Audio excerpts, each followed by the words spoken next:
is your First Alert 5 weather with Alex O'Brien. Well, it is now 7:37 on this Sunday morning, and we're definitely starting on a cold note, so grab your heavy jacket as you head out the door.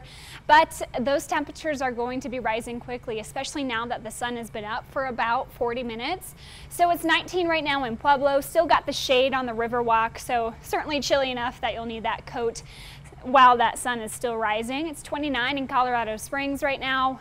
Our winds are still very light, and they will stay light. Our pattern is nice and calm and warm with high pressure dominating, so that brings us sunshine, a high of 64 in Pueblo, and winds will be very light through the afternoon, up to 60 in the Springs. Keep in mind our average highs are in the middle 40s this time of year.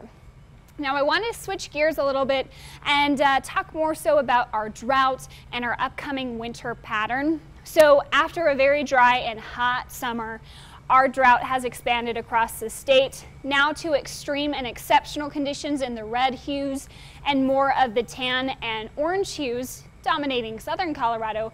Things got a little bit better with some early season snowfall. But as we head into winter, we are looking at a La Nina pattern. And what this means for the U.S. is the jet stream is a little bit further north most of the time. So cooler, wetter conditions will be found on the northern half of the U.S. For the southern U.S., typically we see warmer and drier conditions. Colorado is kind of in between. Areas farther north like Steamboat could get a lot more frequent snowfalls than areas further south like Wolf Creek ski area. So I took the past 20 years and took out all of the La Nina years and looked at the average snowpack. Well, actually the total seasonal snowpack compared to average. Average is about 33 inches, and in 3 out of 5 La Nina years, we saw below average snow through the entire season. But that wasn't the rule. There's definitely some exceptions.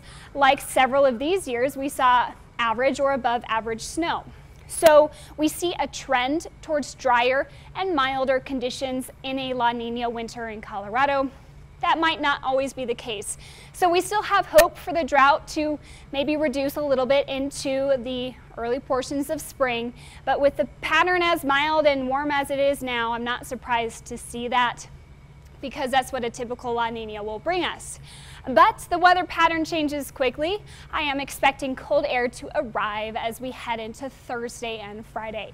But seeing those temperatures in the 60s today, 60 for the Springs, 64 Canyon City and Pueblo, and then by tonight we'll drop to the teens and 20s. Again, when we have this dry air, it loses the heat of the day quickly, and we drop quickly and low overnight.